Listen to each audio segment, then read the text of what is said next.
All right, strap in, everyone, because today we are going deep, and I mean deep, into some potentially controversial territory. Oh, am I sensing some trepidation? Maybe just a little. Today's deep dive is all about toxic families. Always a fun topic. Right. But we're adding a layer, a twist, if you will, that I think might raise some eyebrows. Okay, I'm intrigued. Lay it on me. So we're diving into this article, Why Chosen Ones Were Born into Toxic Families. It's a huge gift. Oh, wow.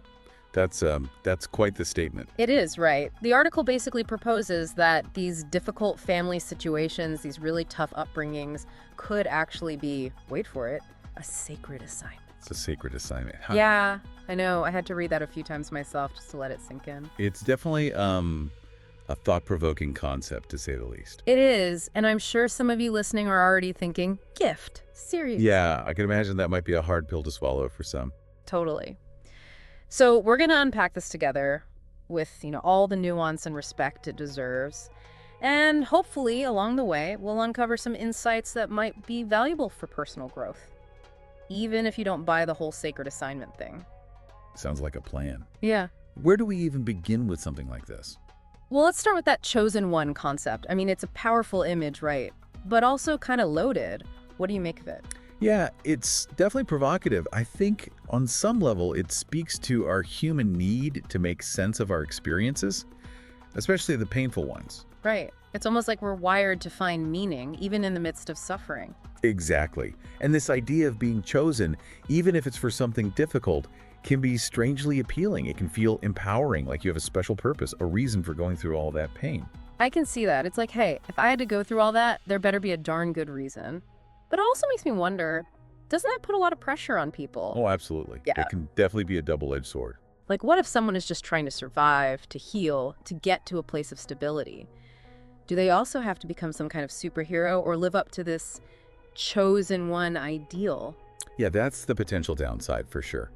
For some, it can feel like an added burden. Right. And let's face it, sometimes chosen feels a lot like stuck. Totally. But then the article goes on to talk about toxic families as mirrors, reflecting back our own unhealed aspects. Yeah. What do you make of that metaphor? Yeah, that one really jumped out at me too. It's kind of intense, but also, I don't know, maybe a little bit fascinating. Like, how does that actually work? Well, think of it this way. The people closest to us, especially in our formative years, they act as mirrors. They reflect back our strengths, but also our vulnerabilities. Yeah, that makes sense. We learn about ourselves through those interactions. Right. But with toxic families, those mirrors, they're often distorted. It's like looking into one of those funhouse mirrors that exaggerates and twists the image. So what we see reflected back might not be totally accurate. Oh, I like that analogy. So it's not that our families are intentionally trying to hurt us. Not necessarily. It's more that they might be unconsciously playing out their own unresolved issues. And those issues, unfortunately, end up impacting us. Okay, so it's less about blaming our families and more about recognizing the patterns, the cycles that are being played out. Like if someone grew up always walking on eggshells to avoid conflict, they might find themselves doing that same thing in other relationships, even if it's not healthy. Exactly. And this is where the psychology part comes in, the whole concept of projection. We tend to project our own stuff onto others, especially the people closest to us. So those family dynamics, they give us clues about our own internal landscape. So by understanding how those dynamics impacted us, we can start to untangle those unhealthy patterns and maybe even start to create healthier relationships. That's right. It's like those patterns become more visible when we start paying attention. And once we see them, we have a choice. Do we want to keep repeating them or do we want to do something different? That makes sense.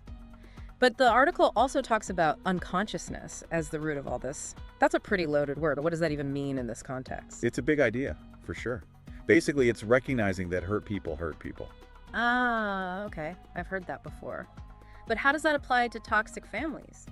Well, it's not about excusing harmful behavior. It's about understanding that many people who engage in those toxic patterns, they're operating from a place of their own unresolved trauma. So they might not even be aware of the damage they're causing. Exactly. Because those patterns were passed down to them, often over generations. It's like a ripple effect. That makes sense. Like if someone was never taught how to express emotions healthily, they might lash out or shut down when things get tough, because that's what they learned growing up. Right. And that can continue down the line unless someone decides to break the cycle. Which brings us to the whole idea of inherited trauma. Oh, yeah, that's a heavy one. Oh. What's the connection there? Well, those unhealed wounds, they can be passed down through generations, influencing everything from communication styles to relationship patterns. It's like we're carrying the echoes of our ancestors' pain in our own lives. And what's fascinating is that research is actually starting to reveal how trauma can impact our genes. Yeah. So we might be literally carrying those echoes in our DNA. Wow. That's mind-blowing and a little bit terrifying, to be honest. It is. But it also gives more weight to this idea of breaking those cycles. It's not just for ourselves, it's for future generations as well. So how do we even begin to heal from all this? If we're carrying all this baggage from our families and maybe even our ancestors, where do we even start? Well, first, I think it's important to remember that healing, it's a journey. It's not a quick fix. There's no magic wand we can wave. Okay, I appreciate that. Realism is important. So what can we do? Give it something actionable here. One thing that really resonated with me in the article was this idea of writing an unsent letter. An unsent letter. Okay, tell me more. Imagine writing a letter to the person you need to forgive, pouring out all your hurt, all your anger, all your frustration, but you don't actually send it. Interesting. So it's more about the process of getting those feelings out than actually confronting the person. Exactly. It can be a safe way to process your emotions without needing any interaction with the other person. Okay, I can see how that could be really helpful. But what about those times when you can't avoid interaction, like family gatherings, holidays, those sorts of things? How do you navigate those situations without getting sucked back into the old dynamics? That's where boundaries come in.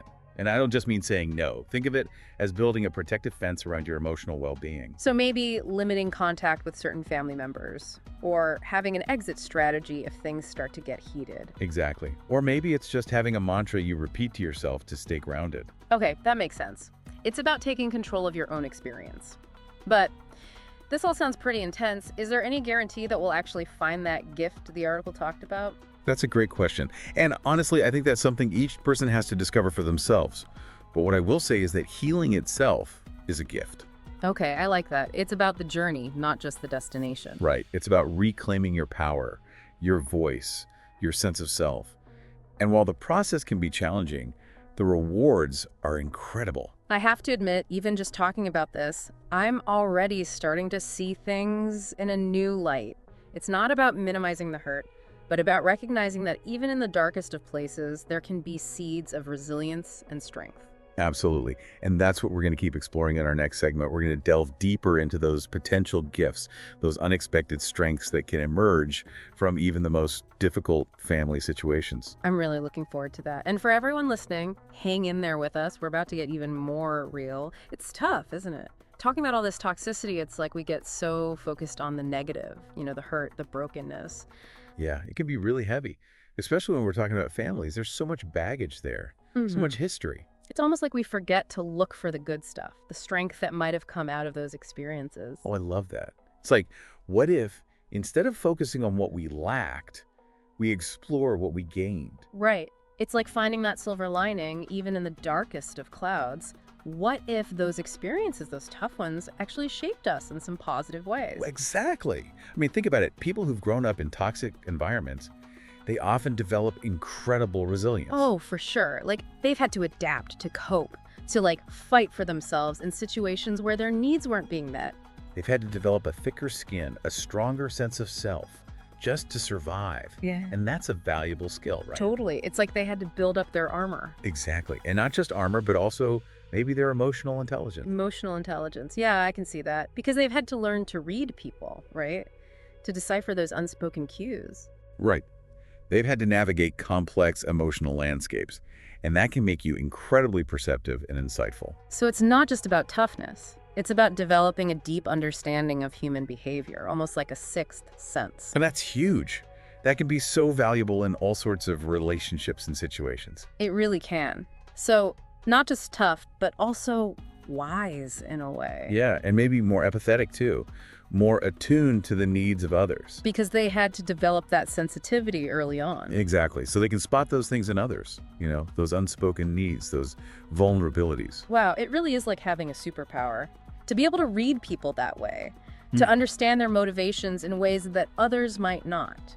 And then there's the whole piece about breaking those negative cycles. Oh yeah, that's a big one. Yeah. I mean, if anyone understands the damage that toxic patterns can cause, it's them. Right. They've seen it firsthand. So they're often incredibly driven to create healthier relationships, to advocate for change, to do things differently. That's so true. They're not just survivors, they're like change makers. They're taking those painful experiences and turning them into something positive. Right. So while the pain of those experiences is real, it's also important to acknowledge that potential for growth, for transformation, for finding strength within ourselves. I'm really starting to see how this reframing can be so powerful. It's not about minimizing the hurt, but about recognizing that even in the darkest of places, there can be these seeds of resilience and strength just waiting to blossom. But okay, let's get real for a second.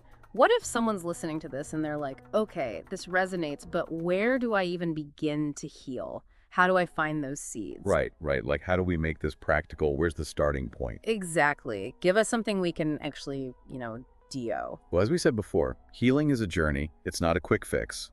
But one of the most important things, I think, is cultivating self-awareness. Self-awareness. Okay, that sounds like a good place to start. Yeah. But how do we actually do that? It seems kind of vague. Well, it's about paying attention to those mirrored patterns we talked about. Noticing those moments when you're reacting in ways that might be influenced by those past experiences. You mean like those knee-jerk reactions, the ones that might not be serving us very well? Yeah, exactly. Like becoming more mindful of our thoughts, our feelings, our behaviors, especially in those trigger situations. Okay, yeah. It's about slowing down and really paying attention. And journaling can be really helpful for this. Just writing down those thoughts and feelings, it can help you identify those patterns and start to understand where they're coming from. I've heard that journaling can be really therapeutic, like having a conversation with yourself on paper. And of course, therapy can be incredibly valuable too. Having that safe space to explore those deeper wounds with a trained professional can be transformative. I think sometimes people hesitate to seek therapy because they think it means they're broken or weak. But it's actually a sign of strength, isn't it? To be willing to face those tough emotions and do the work. Absolutely. And it's not weak to ask for support. In fact, I think it's often the strongest among us who are willing to be vulnerable and seek help when they need it. So self-awareness, journaling, therapy, those are some great starting points. But what about boundaries, especially with family? Because that can be tricky. Oh, it definitely can be. And again, I think it's about starting small. It doesn't have to be this big dramatic declaration.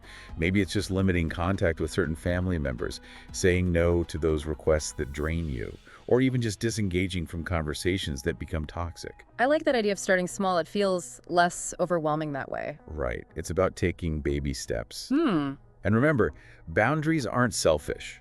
They're a form of self-care. It's about honoring your own needs and limits. And sometimes that means protecting yourself from further hurt. It's not about being mean or cutting people off. It's about creating a safe space for yourself to heal and grow. It's about prioritizing your well-being, which is essential for anyone, but especially for those who've experienced trauma. Okay, so we've talked about self-awareness and boundaries, but what about forgiveness? Yeah, forgiveness, that's a tough one, especially when we're talking about toxic families. Any advice on how to even approach that? Well, first of all, forgiveness is complex, right? And it looks different for everyone. There's no one right way to do it. And it's definitely not about condoning or minimizing the harm that was done. So it's not about saying it's okay that you hurt me, but more about finding a way to release yourself from the burden of that hurt. Exactly. It's about recognizing that holding on to anger and resentment, it only hurts you in the long run. It doesn't erase the past, but it frees you to move forward. That makes sense. It's like you can't change what happened, but you can choose how you want to carry it with you. And sometimes forgiveness is the key to letting go of that heavy baggage. Yeah, it's about finding peace within yourself, even if the other person never acknowledges what they did or apologizes. Right. Because ultimately it's about you. It's about your healing. And that can be incredibly empowering, can't it? It's like taking back your power, refusing to let the past dictate your present and your future. Absolutely. It's about choosing healing over resentment. And while it might not happen overnight, it's a journey worth taking. Okay, so we've covered self-awareness, boundaries, and forgiveness. Anything else we should touch on? What about detachment? That's something I've heard a lot about, but I'm not sure I fully understand it. Like, it sounds a bit like giving up, but I know it's not. No, you're right. It's definitely not giving up. Detachment is about recognizing that you can't control other people's behavior. You can only control your own reactions, your own choices. Well, so you're saying it's about accepting that you can't force someone to change, to see things your way. Yeah, to apologize or make amends, you can't make them do any of that. It's about letting go of the expectation that they will change and instead focusing on your own growth and well-being. Exactly. It's about finding freedom within yourself, regardless of their actions. I can see how that would be incredibly liberating, to release yourself from that need for validation or approval from someone who might never be able to give it to you. But it also sounds really hard. It can be. It might involve creating physical distance, limiting contact, or even just shifting your mindset. It's about recognizing that your healing journey is ultimately your own. It's about taking responsibility for your own well-being, even if the people who are supposed to care for you didn't do their part. Right. And that distance might be physical, emotional, or even just mental. It's about creating those boundaries, that protective space, wherever you need it. It's about choosing peace over engagement, serenity over conflict, and it's a process, not a destination. Beautifully said. That's exactly it. This is all so insightful, I have to say. It really feels like you're giving us a roadmap, a way to navigate this whole healing journey, to find those hidden gifts within the challenges. And remember, you're not alone in this. There are so many people who have walked this path, who have found strength and resilience in the face of adversity, and there are resources available to help you too. And by talking about it, by sharing our stories and supporting each other, we create a ripple effect of healing that can extend far beyond ourselves. Absolutely. Which brings us back to that initial idea of the chosen one. It's a provocative concept for sure, and I know it might not sit well with everyone, but what are your final thoughts on that framing? Yeah, it's definitely a bold statement, but I think what I appreciate about it is that it invites us to reframe our perspective, to look for that potential for growth, for meaning, even within the pain. To recognize that our experiences, however challenging, have shaped us in profound ways, and that maybe, just maybe, there's a greater purpose to it all. It's about finding the strength to turn our wounds into wisdom, our pain into power, and ultimately to break those cycles of toxicity and create a healthier, more loving world. It's a journey. It's not always easy, but it's a journey worth taking. So, for everyone listening, I want to leave you with a question to ponder. What's one positive quality, one strength that you feel has emerged from your experiences, even the tough ones? It really is. It's like, instead of seeing ourselves as victims, we can start to see ourselves as alchemists. Alchemists. I like that. Turning lead into gold. Exactly. Taking those difficult experiences and transforming them into something strong, something beautiful. So what kind of gold might we find? What are some examples of strengths that might emerge from these toxic family situations? Well, for some people, it might be their voice. That ability to speak up for themselves, to set boundaries, to advocate for their needs. Because they had to learn to do that early on. Right. Those needs weren't being met in their family, so they had to fight for them. And that can translate into all sorts of things later in life. I can see that. It makes me think of those people who become advocates, Activists, therapists, people who are really passionate about helping others. Exactly. They've seen injustice firsthand. They know what it feels like to be silenced or ignored, so they're determined to make a difference. And they often have this incredible empathy, right? Oh, absolutely. Yeah. Their empathy muscle got a serious workout early on. So they have this deep capacity to connect with other people's pain. Yeah. Because they've been there themselves. It's not just that they understand it intellectually, they feel it, which makes them amazing friends, partners, Totally. And for others, the gift might be creativity. Oh, yeah. I can see that. Like they used art or music or writing as a way to cope with those difficult emotions, to escape from a reality that felt too overwhelming. And somewhere along the way, they discovered this amazing talent. It's like those tough experiences became the fuel for their creative fire. Pain transformed into something beautiful and meaningful. Right. And it can be so healing.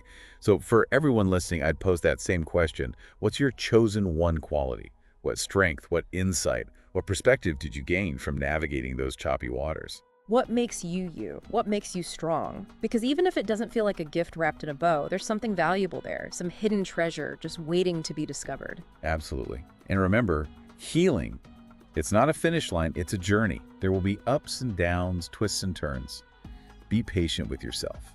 This deep dive has been so eye-opening for me, I have to say. It's a good reminder that even when things feel messy and unfair, there's always that potential for growth for finding those hidden gems within ourselves. I completely agree. And, you don't have to do it alone. There are resources, communities, people who understand and want to support you on that journey. That's so important to remember. Well, thank you so much for sharing your insights with us today. This has been a truly enlightening conversation. The pleasure was all mine. And for everyone listening, keep exploring, keep reflecting, and keep writing your own story of healing and growth. Beautifully said. And on that note, we'll wrap things up here. Thank you for joining us for this deep dive into toxic families and the unexpected gifts they might hold. Until next time, keep those minds curious and those hearts open